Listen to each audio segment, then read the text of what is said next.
Throughout history, humanity's quest for knowledge has often been accompanied by a dark undercurrent of moral compromise. While science has enabled groundbreaking advancements, it has also left behind a trail of shameful experiments conducted in the name of progress. The pursuit of discovery and power has at times pushed boundaries that no ethical compass should have allowed.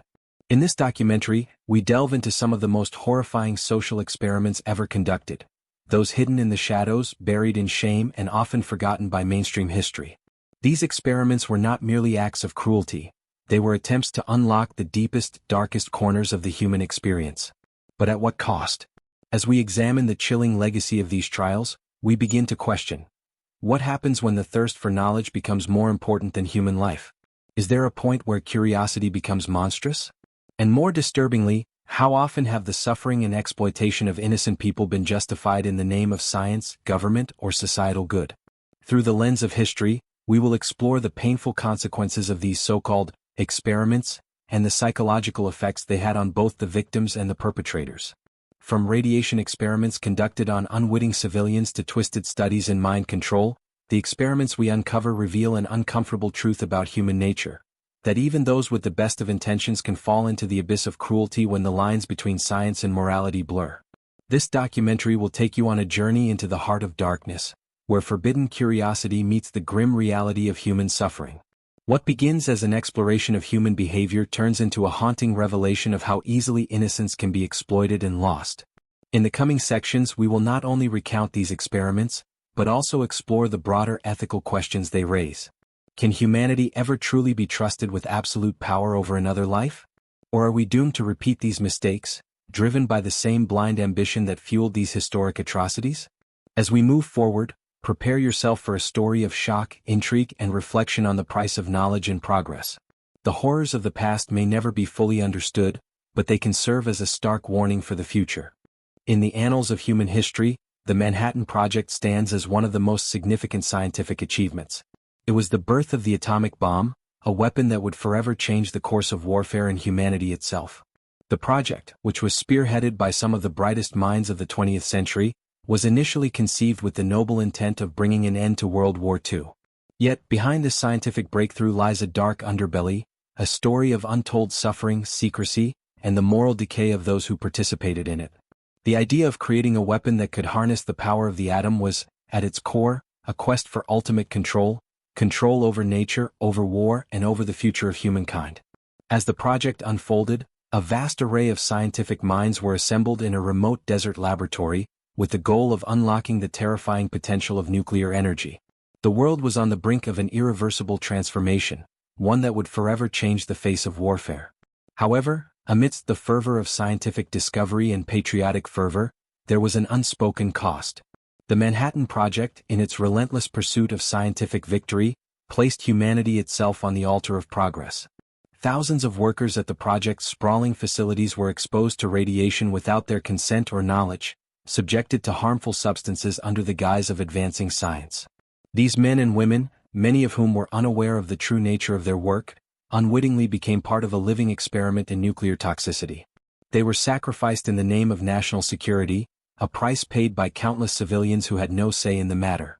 The full extent of their suffering, however, would only be realized years later, when the long-term effects of radiation exposure became tragically clear. As the bomb neared completion, the sense of moral unease began to creep into the minds of some of the scientists involved. The project, which had once seemed like a heroic undertaking to ensure victory, now appeared increasingly monstrous. The decision to use the atomic bomb on Hiroshima and Nagasaki, resulting in the deaths of over 100,000 people, was not just a military strategy. It was a harrowing moment in human history that exposed the terrifying capacity for destruction embedded in scientific progress. The bomb's first test, the Trinity test, was shrouded in a cold, terrifying atmosphere of secrecy and dread. The blast that followed was a brutal reminder of the human cost of innovation. What makes the Manhattan Project particularly haunting is not just the weapon it created, but the ethical questions it raises. In their zeal to end the war and save lives, the project's leaders and scientists had unleashed something far more destructive than they could ever have imagined. The Manhattan Project's legacy is not just the atomic bomb.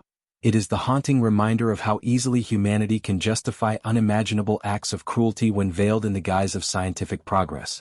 The moral cost of the bomb was not merely the lives lost in its detonation, but the irreversible psychological toll it took on those who worked on it, and the generations that followed. The psychological conflict faced by those involved in the Manhattan Project was palpable. Some scientists, like J. Robert Oppenheimer, the project's scientific director, were visibly affected by the magnitude of their work. Oppenheimer's famous quote after witnessing the first successful detonation, "Now I am become death, the destroyer of worlds," encapsulates the internal battle that raged within him and many others who worked on the project. It is a chilling reflection of the moral reckoning that scientists often face when their work transcends the boundaries of reason and enters the realm of ethical ambiguity.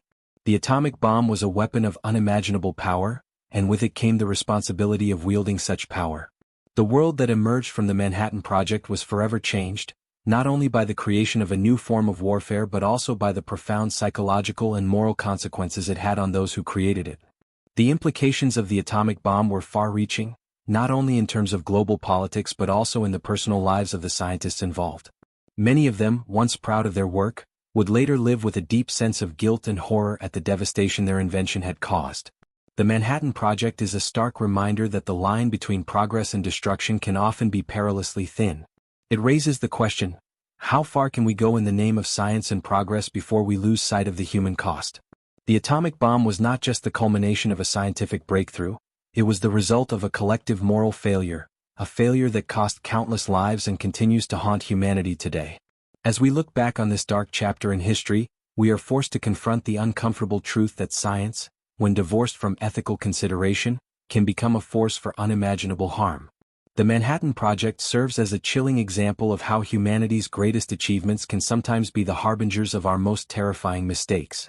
It is a reminder of the dangers that come with unchecked power, and the responsibility we must bear as we continue to push the boundaries of knowledge and technology. The shadow of the atomic bomb lingers over the world to this day, not just as a symbol of destruction, but as a reminder of the moral cost of scientific progress. The Tuskegee syphilis study remains one of the most grotesque and morally reprehensible experiments in the history of modern medicine. It was a study that spanned an astonishing 40 years, running from 1932 to 1972, and it involved the systematic exploitation of African American men, many of whom were poor, uneducated, and entirely unaware of the nature of the experiment. What makes this study particularly horrifying is the cold, calculated disregard for the lives of these men, all in the name of medical science. The purpose of the study was to observe the progression of untreated syphilis, but the true cost of this study was far greater than anyone could have ever imagined. The participants, 399 African American men who had contracted syphilis, were told that they were being treated for bad blood, a term used to describe a variety of ailments, but they were not informed that they were part of a study on syphilis. In fact, they were denied treatment altogether, even after penicillin, a cure for the disease, became widely available in the 1940s. Instead of receiving treatment, they were kept under observation to monitor the natural progression of their illness, which would have devastating consequences for their health and their families. This study, conducted by the U.S. Public Health Service, was rooted in a combination of racial prejudice, scientific hubris, and a complete lack of empathy. To the researchers, these men were little more than expendable tools in the name of science. The study's participants were subjected to painful procedures, from lumbar punctures to autopsies, all without their informed consent. The men were offered no explanation for the experiments conducted on them, and the researchers deliberately withheld information about their condition. Even as their health deteriorated, they were kept in the dark, with no access to the life-saving medication that could have saved them. The Tuskegee experiment's primary goal was not to treat or cure, but to observe, and in the process, countless lives were destroyed. The true depth of the deception was staggering. The men in the study were given false hope by the promise of free medical care, and were encouraged to participate under false pretenses. They were led to believe that their participation in the study would help improve healthcare for future generations of African Americans, but in reality, they were being used as test subjects in a cruel and manipulative experiment. The scientists involved in the study made no effort to educate the participants about their disease, and when penicillin became the standard treatment for syphilis, it was deliberately withheld. This decision to deny the men treatment was not an oversight, but a calculated and malicious choice made by the doctors running the study. The psychological toll on the men who participated in the Tuskegee syphilis study was profound. For decades, they suffered from the effects of untreated syphilis, which can lead to blindness, paralysis, and even death. The emotional and physical suffering these men endured was unimaginable. Their families too were unknowingly affected as the disease was passed down to spouses and children. The psychological anguish of being misled for years, of being treated as less than human, took a heavy toll on both the participants and their loved ones. The knowledge that they had been deliberately kept in the dark, manipulated, and denied a cure for a disease that could have been treated was a cruelty that can never be fully measured. What makes the Tuskegee experiment even more disturbing is the racial context in which it was conducted. The 1930s and 1940s were a time of intense racial segregation and discrimination in the United States, and African Americans were often treated as second-class citizens, subject to exploitation and mistreatment. The Tuskegee experiment was not an isolated incident, but part of a broader pattern of racial inequality in medical research. African Americans, especially those in poor rural communities, were seen as expendable by many in the scientific community, and their lives were viewed as less valuable. This exploitation was rooted in racist stereotypes and the belief that African American bodies could be used as tools for experimentation without ethical consequences. The Tuskegee study was not just a violation of medical ethics. It was a blatant act of racism and dehumanization. As the decades wore on, the study's participants became increasingly aware that something was wrong. Yet they had no power to stop it. The researchers involved in the study were seen as authorities in their field, and the men trusted them. They had no reason to suspect that they were being lied to and manipulated. But as the years passed and the participants grew older, the effects of untreated syphilis became impossible to ignore. For many, the disease left them disabled, blind, or dead. Their lives were permanently altered by a study that was supposed to help them but ultimately destroyed them. The story of the Tuskegee syphilis study is one of the darkest chapters in the history of medical research. It highlights the dangers of unchecked authority and the consequences of treating human beings as mere subjects in an experiment. The experiment's participants were not given the basic human dignity and respect that every person deserves, and their suffering was deliberately ignored by those who had the power to help them. The legacy of the Tuskegee experiment is a stark reminder of the importance of informed consent and ethical responsibility in scientific research. The scandal finally came to light in 1972, when a whistleblower revealed the truth about the study, leading to public outrage and a federal investigation. The revelation sparked a national conversation about medical ethics and led to changes in the way human experiments are conducted in the United States. The men who participated in the Tuskegee experiment were ultimately given an apology by the U.S. government, and the survivors received compensation for their suffering. But the damage had already been done. The psychological and emotional scars endured by the victims and their families would never truly heal. The Tuskegee syphilis study serves as a grim reminder of the lengths to which humanity will go in the name of scientific progress, and the price that is often paid for such advancements. It is a story of deception, exploitation, and systemic racism that exposes the dark side of medical research. But it also serves as a crucial lesson, a lesson about the importance of accountability, compassion, and respect for the lives of those who are often viewed as expendable. In the end, it forces us to confront the uncomfortable reality of how far we are willing to go in the name of progress, and whether the lives of those who are most vulnerable will always be treated as collateral damage in the pursuit of knowledge. The MKUltra program, conducted by the CIA during the Cold War, stands as one of the most disturbing chapters in the history of covert government operations. In its quest for power, control, and intelligence superiority, the CIA delved into the darkest realms of human consciousness, subjecting countless unwitting individuals to experiments in mind control, psychological manipulation, and drug-induced states of terror. MKUltra is not just the story of a clandestine government project. It is the tale of an unholy marriage between science, military power, and human suffering, one that left deep scars on those caught in its twisted web. The official purpose of MKUltra was to explore methods of mind control, with the ultimate aim of creating more effective interrogative techniques. The CIA, gripped by fears of communist influence and the possibility of Soviet brainwashing, believed that mastering the human mind could provide them with a significant advantage in espionage and warfare. Under the guise of national security, the CIA sanctioned the use of experimental drugs, hypnosis, and sensory deprivation techniques on American citizens, many of whom were unaware that they were participating in these horrific trials. This systematic abuse was conducted with the belief that human minds could be manipulated to the point where individuals would act as puppets for the government's bidding. The most infamous aspect of MKUltra was its use of LSD. In a dark irony, LSD, a drug originally explored for its potential to treat mental illness, was weaponized in an effort to manipulate human behavior. Culture scientists and operatives dosed unsuspecting individuals with LSD in an effort to break down their psychological defenses and induce mind-altering states. The results were nothing short of horrifying.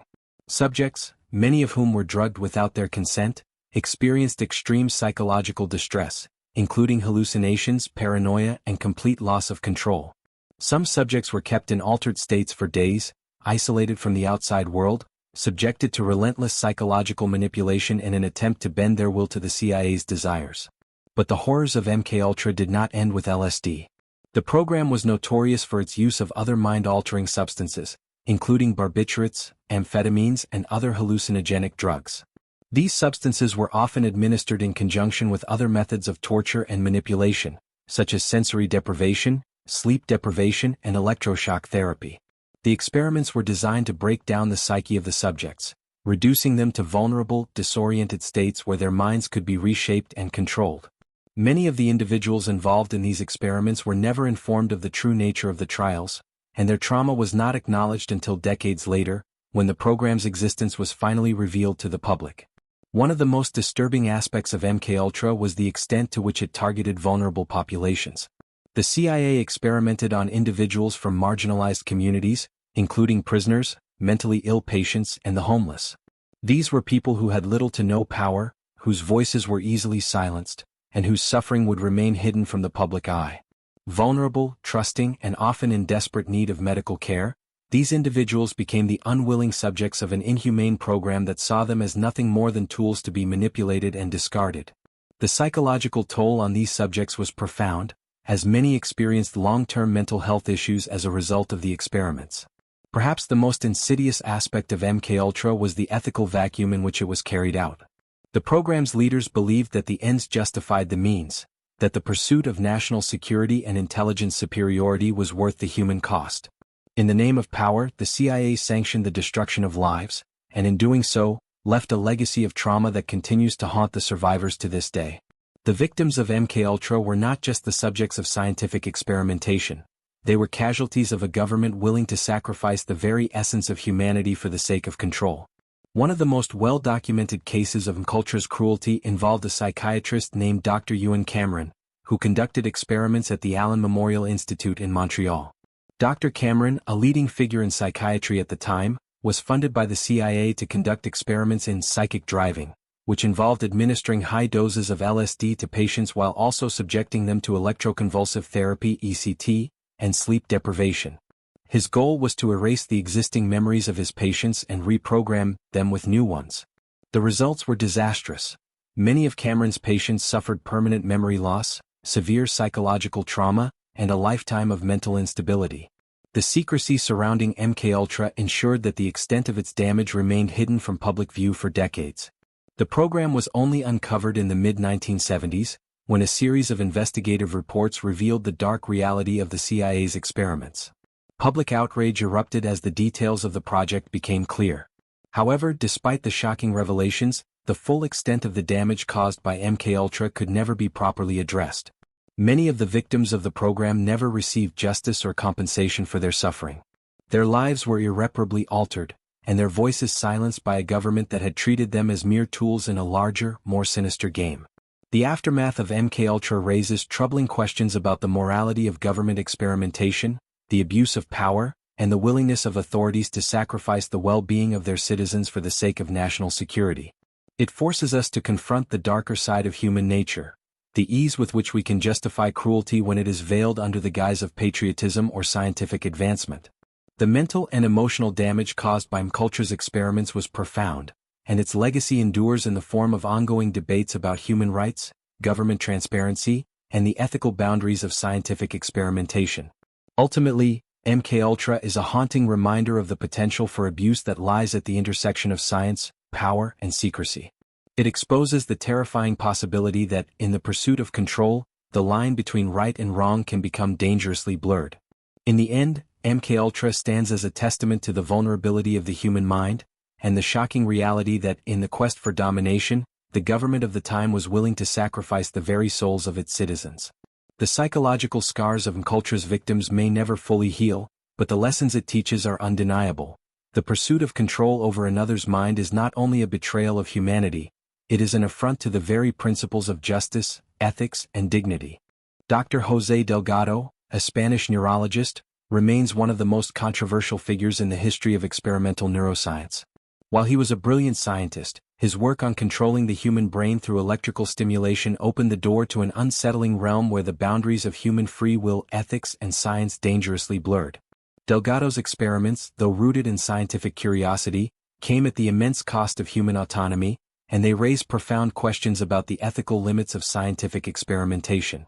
His work set the stage for what would later be known as neuromanipulation, a form of mind control that still haunts debates in neuroscience, ethics, and modern-day technologies. Delgado's most infamous and chilling experiment involved the implantation of electrodes into the brains of humans and animals. His goal was to understand the brain's electrical patterns and, more disturbingly, to find ways to manipulate these patterns to control behavior. His methods were groundbreaking, but they also bordered on the grotesque. Delgado's early work centered on the idea that the brain could be controlled, that with the right stimuli, a person or animal's thoughts, emotions, and actions could be directed externally. He theorized that the brain's electrical impulses could be harnessed to influence behavior in profound ways. In one of his most famous and ethically dubious experiments, Delgado implanted electrodes in the brains of a bull. The bull, part of a study meant to investigate the electrical stimulation of the brain's aggressive centers, was controlled remotely by Delgado using a radio transmitter. In a series of public demonstrations, Delgado shocked the bull's brain, causing it to stop charging in its tracks.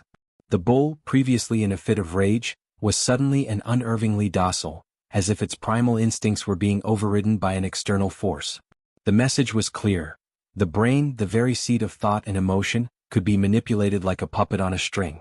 Delgado's work quickly gained attention and controversy.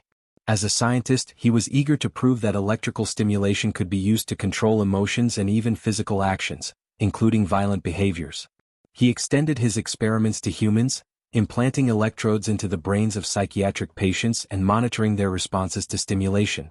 While these patients were often unaware of the true nature of their involvement in these experiments, the consequences were deeply disturbing. Some subjects experienced profound shifts in mood and behavior, often demonstrating feelings of intense pleasure or fear, depending on which part of their brain was being stimulated.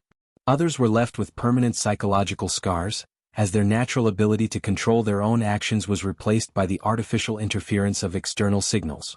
One of Delgado's most chilling claims was that his electrodes could eliminate violent or aggressive behavior. He boasted of being able to turn a violent patient into a calm and docile subject, manipulating their very nature.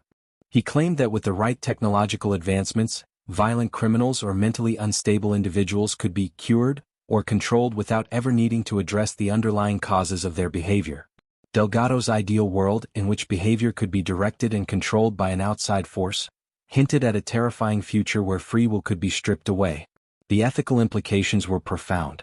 If human behavior could be controlled through electrical stimulation, could anyone truly be held accountable for their actions? Who would decide which behaviors were acceptable and which ones needed correction? Despite the ethical questions surrounding his work, Delgado received substantial funding for his research, including support from the United States government. His experiments were seen by many as a groundbreaking attempt to understand the human mind and its potential for modification. But the notion of manipulating thoughts and actions in such a profound way raised alarming concerns about autonomy, consent, and the potential abuse of such power. Delgado himself believed that the control of the mind was an achievable and desirable goal, but his work ignored the darker ramifications of reducing human beings to mere subjects of experimentation. His experiments on human subjects, many of whom had not given informed consent, set the stage for the kind of psychological manipulation that could easily be exploited for political and military purposes. Perhaps the most disturbing aspect of Delgado's experiments was his dismissal of the concept of free will. By focusing exclusively on the electrical impulses in the brain, he neglected the complex emotional, psychological, and environmental factors that influence behavior. Delgado's ideal of controlling the human mind through technology was an affront to the very concept of individual autonomy, reducing complex human beings to vessels of electrical currents. The ethical vacuum in which he operated raises unsettling questions. When does scientific curiosity cross the line into moral catastrophe? If science gives us the ability to control human behavior, should we use it? And who determines the limits of control? As Delgado's work progressed, the world around him began to change. While his early experiments were groundbreaking, advancements in neuroscience and technology led to an increased focus on ethical guidelines and human rights. As the field of neuroscience grew, so did concerns about the potential for abuse. Delgado's work was controversial even at the time, and his legacy has become a symbol of the dangers inherent in the unchecked pursuit of scientific power. His studies contributed to the development of brain-computer interfaces and technologies aimed at modifying behavior, which continue to raise ethical debates today. Modern-day advancements, including the use of transcranial magnetic stimulation, TMS, and deep brain stimulation, DBS, can potentially alter a person's mood and behavior, leading to similar concerns about the manipulation of human minds. While Delgado's methods were seen as innovative at the time, they laid the foundation for a more terrifying reality: the idea that human behavior could be directed through technology. As we enter the age of artificial intelligence and neural enhancement, questions raised by Delgado's work have become more urgent. In today's world, where social media algorithms, surveillance technologies, and neuroprosthetics are becoming commonplace, the specter of mind control is no longer confined to the pages of science fiction. Delgado's experiments, once thought to be the product of a bygone era, now serve as a warning about the future of human autonomy in a technologically driven society. The most haunting aspect of Delgado's legacy is the unsettling truth that his experiments were not isolated cases. As the ability to manipulate and control the human mind advances, we must grapple with the ethical implications of using such power. The boundaries between what is acceptable and what is monstrous blur when we consider the potential for brain manipulation in the name of treatment, control, or societal good. The question remains: who should have the authority to alter the thoughts, emotions, and actions of another human being? And if we are no longer in control of our own minds, are we truly free? Dr. José Delgado's pioneering work on controlling the brain stands as a chilling reminder of the potential for scientific discovery to be abused. His experiments, which sought to master the human mind through electrical stimulation, open a Pandora's box of ethical dilemmas that remain relevant today. In a world where technology continues to advance at an alarming rate, the lessons of Delgado's work serve as a stark warning. The cost of controlling the mind is the destruction of human autonomy itself. The Human Genome Project, launched in the 1990s, was one of the most ambitious scientific endeavors in history. Aimed at mapping every gene in human DNA, it promised to revolutionize medicine, biology, and genetics.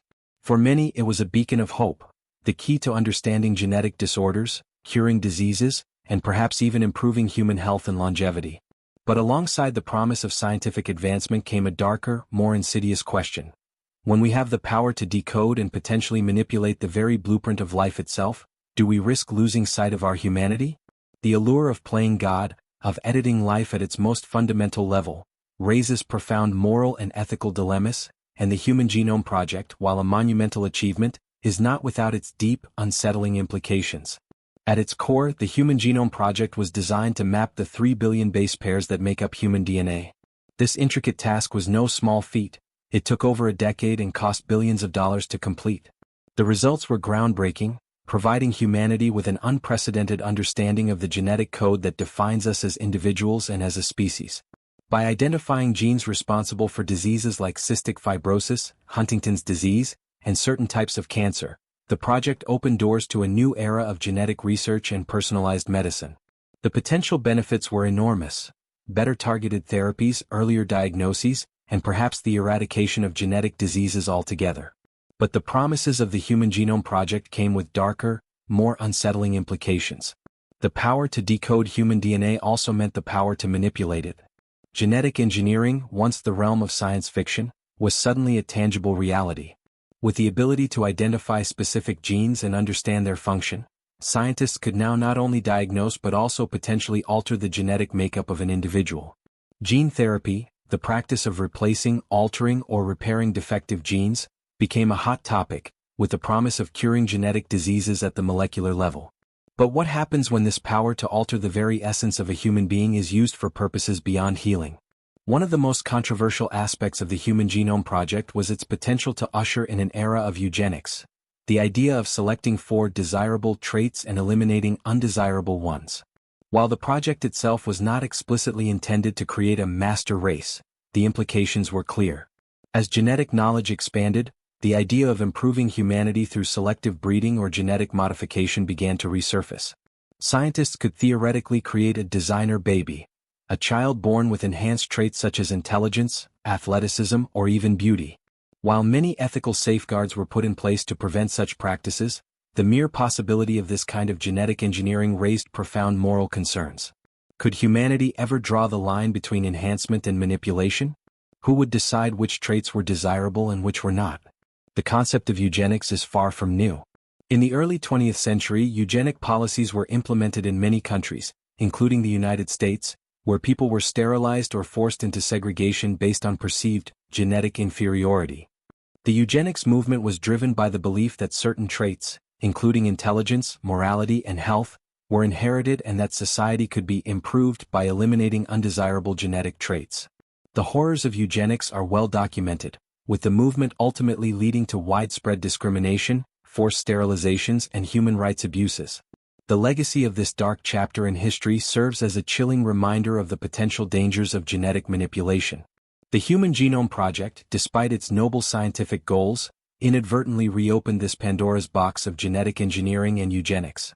With the ability to identify specific genes responsible for diseases, it became possible to screen embryos for certain genetic conditions and eliminate them, paving the way for the possibility of designer babies. While this idea is still far from being a widespread reality, the ethical debate surrounding genetic engineering has only intensified in the years following the completion of the Genome Project. Should we as a society allow genetic modification to be used to enhance human beings? Where do we draw the line between medical intervention and tampering with the very nature of life itself? The creation of genetically modified organisms, GMOs, and the growing field of gene editing technologies such as CRISPR-Cas9, have pushed the boundaries of what is scientifically possible. The ability to edit genes with precision is now a reality, and scientists have already made significant advancements in the area of gene therapy. In some cases, it has been used to treat genetic disorders, but the same technology that can cure diseases could also be used to engineer traits that go beyond medical necessity. The idea of editing the human genome to enhance intelligence, physical abilities, or even emotional traits raises serious ethical questions. What happens to the concept of individuality when we can essentially choose the genetic makeup of a person before they are even born? And who decides what constitutes an improvement? The rise of genetic screening also raises concerns about genetic discrimination. As we learn more about the human genome, we could potentially identify individuals at risk for certain diseases before symptoms even appear. While this could lead to earlier intervention and better preventative care, it also opens the door to a society where genetic information becomes a tool for discrimination. Employers, insurers, and even governments could potentially use genetic data to discriminate against individuals with certain genetic predispositions, creating a new form of inequality based on one's genetic makeup. The idea of genetic determinism, the belief that an individual's genetic code dictates their future, could perpetuate societal divisions and stigmas that we are only beginning to understand. The Human Genome Project also raised the possibility of genetic privacy becoming a major concern in the digital age. As we collect more and more genetic data, the issue of who owns this information becomes critical. In a world where genetic testing is increasingly available to the public, the line between personal privacy and the ownership of genetic information becomes blurred. What happens when this genetic data is used for commercial purposes or exploited for profit by private companies? The commodification of human DNA is already a reality, with companies offering genetic testing services that can reveal everything from ancestry to disease risk. But at what cost? Can we truly ensure that our most intimate genetic information remains secure, or will it be used as a tool for exploitation? The project also highlighted the disturbing reality of genetic inequality. While the promise of the Human Genome Project was to create more personalized medicine and better healthcare, it inadvertently exposed the gaps in access to such advancements. The wealthier and more privileged sections of society would likely be the first to benefit from genetic advancements, while the poorer and more marginalized would be left behind, further deepening the divide between the haves and the have-nots. Genetic interventions, while beneficial in some cases, could also exacerbate existing inequalities, creating a world where the rich can afford to improve their genetic traits, while the poor are left with genetic defects that cannot be erased. The Human Genome Project's legacy is both one of profound scientific achievement and deep ethical ambiguity. It has provided us with extraordinary insights into the fundamental nature of human life, but it also raised questions that we may not yet be able to answer. As we venture into the realm of genetic engineering, gene editing, and personalized medicine, we must grapple with the ethical implications of our newfound power. The promise of a world where diseases are eradicated and human beings are enhanced holds great potential, but it also carries the weight of responsibility. The question we must ask ourselves is, when we can play God with our genetic code, do we risk losing our very humanity in the process? In the ancient world, the gods were not distant, unfeeling beings detached from the struggles of mortals. The gods of Norse mythology, particularly Odin, were deeply entwined with the human experience, and their tales often centered on suffering, sacrifice, and the pursuit of knowledge. Odin, the All-Father, is the central figure in this narrative, a god who sought wisdom and power at the greatest cost, not just to others but to himself. His story is one of pain, transformation, and the dark paths one must walk in order to attain enlightenment. The Norse gods were not gods of pure benevolence or mercy, rather they embodied the complexity of life itself, where beauty and horror were two sides of the same coin. The myth of Odin's sacrifice is perhaps the most striking example of divine suffering in Norse lore. Odin's desire for knowledge was insatiable, but he knew that the wisdom he sought was not easily attained. In one of the most iconic myths, Odin sacrifices his own eye to the well of Mimir, a place of great wisdom, in exchange for a sip from the well's waters, which were said to grant unparalleled insight. In sacrificing part of himself, Odin illustrates that the pursuit of knowledge often requires a personal cost, a theme that runs deep throughout Norse mythology. The gods, despite their power, were not immune to sacrifice, and this act of losing one eye to gain greater understanding is symbolic of the harsh price that comes with the search for truth. The gods of the North, in their deep connection to human suffering, taught that nothing of value comes without pain, and that wisdom often grows from the deepest wounds. This sacrifice is only the beginning of Odin's journey into the heart of suffering. The most famous of his trials is his self-inflicted punishment on Yggdrasil, the world tree. In order to gain further wisdom, Odin hung himself from the tree for 9 days and nights, pierced by his own spear. The suffering was brutal, as Odin was left to endure the agonizing effects of hunger, thirst, and isolation.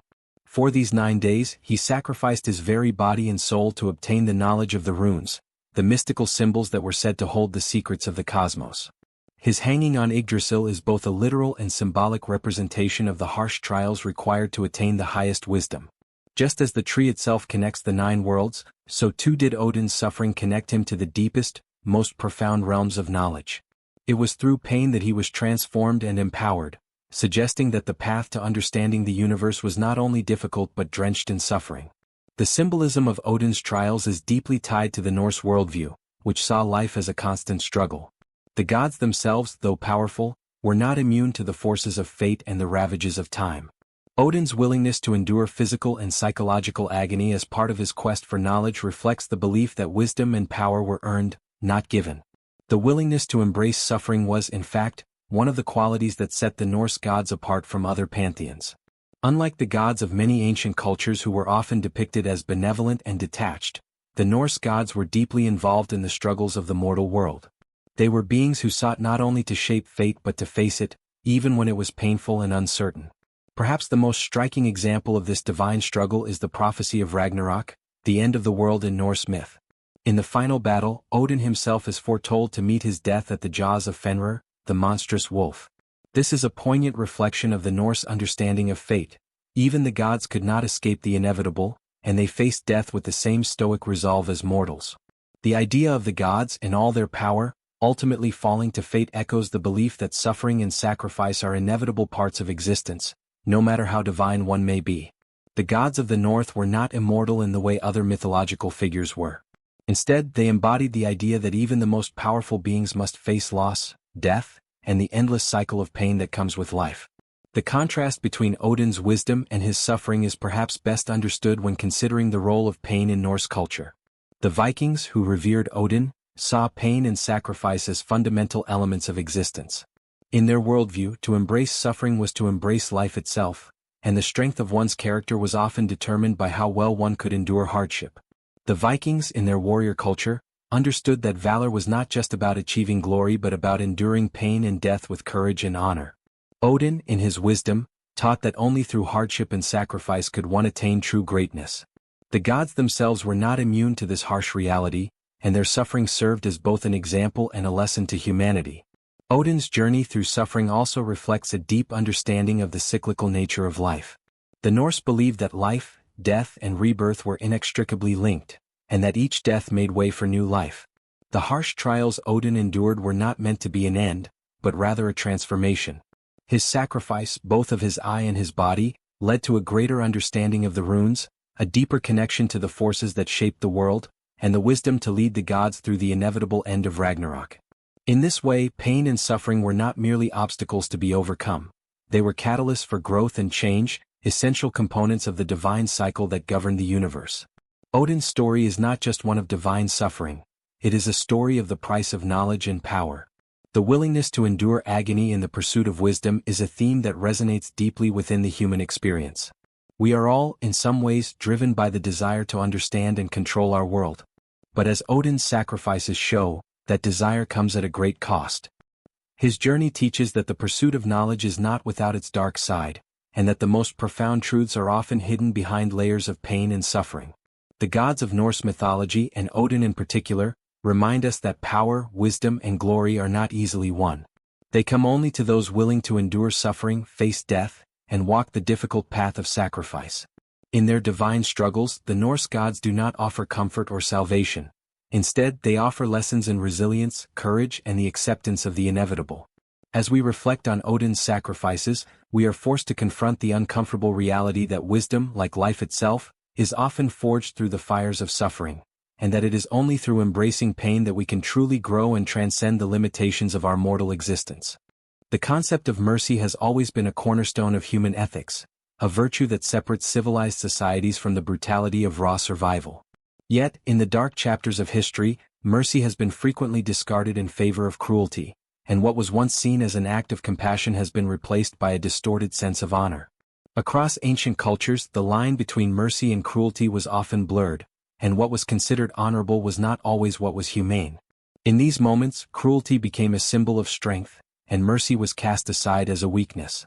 In some of history's darkest periods, the acceptance of violence and brutality as necessary for maintaining order and control led to the breakdown of moral standards, and the death of mercy marked the rise of a society ruled by fear and domination.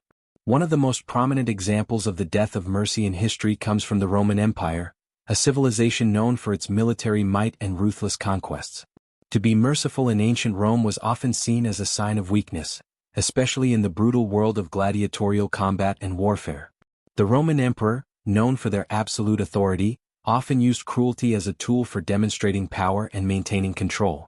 The infamous gladiatorial games, where prisoners and slaves were forced to fight to the death for the entertainment of the masses, were not only acts of violence but also symbols of the empire's power over life and death. In this world, mercy was a foreign concept, and the ability to exact punishment without compassion was regarded as a virtue.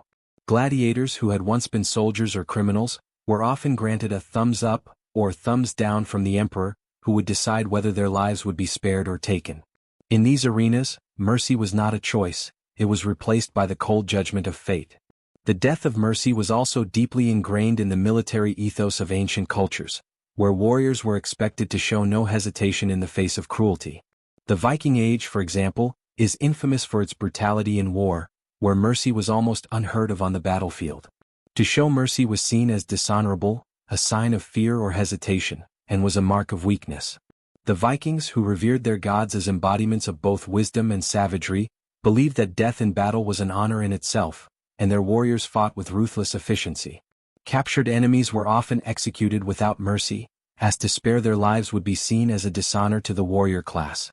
The concept of the death of mercy reached its peak during the bloody raids of Viking expeditions, where villages were pillaged and innocents were slaughtered without remorse. In this world, mercy was not an option, it was a liability. However, the death of mercy was not confined to the battlefield. Ancient cultures often used punishment as a means of asserting dominance over the weak, and the moral divide between the conquerors and the conquered was steeped in cruelty. For instance, during the reign of the Roman Emperor Caligula, acts of mercy were seen as soft and indulgent.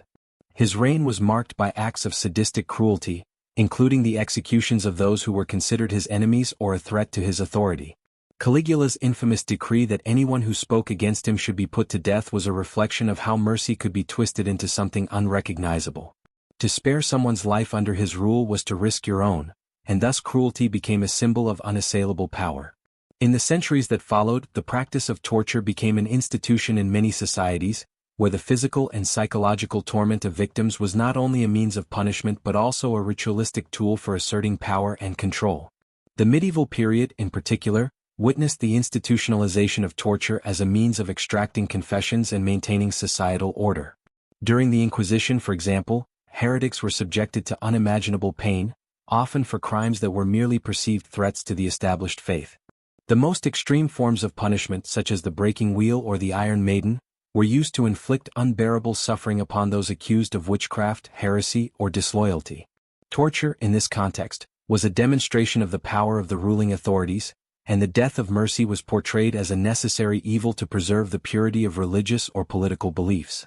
The death of mercy was also deeply tied to the rise of authoritarian regimes, where power was consolidated in the hands of a few, and compassion was seen as an obstacle to control. Under tyrannical rule, the act of sparing an individual or a group was viewed as an act of weakness or indecision. In the 20th century, during the rise of totalitarian regimes such as Nazi Germany, mercy became synonymous with betrayal. Adolf Hitler, in his chilling vision of a racially pure world, saw no room for mercy for those who were deemed inferior. The Holocaust, in which millions of innocent lives were brutally taken, is the epitome of a world where mercy was absent, and cruelty became a tool for political and racial purification. The concentration camps, where men, women, and children were subjected to torture, starvation, and death, were emblematic of a system that valued control over compassion. The death of mercy also played a role in the execution of justice during periods of witch hunts and witch trials. In the early modern period, particularly during the European witch hunts, those accused of witchcraft were often tortured into confessions, and their executions were carried out without mercy. In England, the Pendle witch trials in 1612 saw 13 people, including children, put to death for the crime of witchcraft, after being subjected to excruciating interrogations. The conviction of innocent people, often based on unfounded accusations, reflected a society where mercy had been replaced by hysteria, fear, and power. Mercy was irrelevant in a world where the public demanded swift retribution, and the death of mercy marked the beginning of an era where justice was distorted by cruelty and revenge. In the present day, the legacy of the death of mercy continues to haunt modern society. While mercy has found a place in contemporary legal and moral frameworks, the balance between justice and mercy remains a source of tension. The criminal justice system, for instance, often faces challenges in how to deal with criminals who have committed heinous acts. Should they be punished to the fullest extent of the law, or should their circumstances, their suffering, or their potential for redemption be considered? In many parts of the world, capital punishment continues to be used as a means of demonstrating power and control, and mercy is still seen as a contentious issue in cases of life or death. The death of mercy, once a mark of ancient societies, remains a reflection of a world where the line between justice and cruelty is often blurred, and the human soul's capacity for compassion continues to struggle with the demands of law and order. Ultimately, the death of mercy represents a profound moral shift in the way societies have understood power, punishment, and humanity. As history shows, cruelty has often been elevated to the status of honor, and mercy has been discarded as a weakness. In many of the darkest periods of human history, the practice of mercy was deemed unnecessary, even dangerous, for the stability of the state. Yet, the death of mercy leaves behind a legacy of suffering, and a question remains: what price do we pay when we allow cruelty to become the ultimate form of honor? And, more crucially, how do we reclaim compassion and mercy in a world that has too often forgotten their value? The story of humanity is a tale of both beauty and brutality, progress and suffering, light and darkness. From the earliest days of human civilization to the most advanced societies today, we have sought to understand and control the world around us, often at the cost of unimaginable pain and suffering. Throughout history, countless social experiments, brutal punishments, and sacrifices were carried out in the name of power, knowledge, or progress. Some of these events have faded into the shadows of forgotten history, while others continue to haunt our collective conscience. The death of mercy, the triumph of cruelty, and the blurring of ethical lines serve as painful reminders of the darker aspects of human nature. As we reflect on the horrifying experiments and practices explored throughout this documentary, it becomes clear that our thirst for power, control, and knowledge can, at times, lead us down perilous paths. Whether it was the scientists of MKUltra manipulating the minds of their subjects, or the ancient rulers who saw cruelty as a necessary tool for maintaining order, the history of human experimentation reveals a chilling truth. The desire for mastery over others, whether through the manipulation of the body, mind, or genetics, has often come at a devastating cost. What is perhaps most unsettling is that these experiments were not conducted in the shadows by rogue individuals, but by the state, by governments, and by scientific institutions that were once trusted to protect and heal. Yet, despite the inhumane practices of the past, we are not merely the victims of history's darkest chapters. We are also the witnesses, the inheritors, and the bearers of this legacy. Every generation is tasked with confronting the horrors of its predecessors and learning from them. As we look back on these experiments, it is vital to ask ourselves, have we truly learned from the mistakes of the past? Or do we risk repeating them, this time in the name of new technologies, new ideologies, or new forms of control? In the realm of genetic engineering and gene editing, we stand at the precipice of a new chapter in human history. The Human Genome Project, once a symbol of hope and promise, has opened the door to a world where the genetic makeup of human beings can be altered at will. While the potential benefits of these advancements, curing genetic diseases, creating more personalized treatments, and even improving human health, are undeniable, they also bring with them a host of ethical dilemmas. Who decides what constitutes a desirable genetic trait? Should we have the right to design our children, to create beings that embody specific qualities or characteristics? And, most disturbingly, what happens when these technologies are misused by those in power? The lessons of MKUltra, where the manipulation of the human mind was carried out under the guise of national security, continue to resonate in an age where surveillance technologies, artificial intelligence, and data manipulation dominate our lives. In a world where privacy is increasingly compromised and personal data is exploited, we must confront the ethical implications of controlling the minds and behaviors of individuals through technology. The rise of digital manipulation, social media algorithms, and behavioral conditioning poses a modern-day question. How far are we willing to go in the pursuit of influence, control, and power? Moreover, the history of suffering and cruelty is not confined to past generations. The death of mercy that was once glorified by ancient warriors, tyrannical rulers, and ruthless conquerors still echoes in modern society.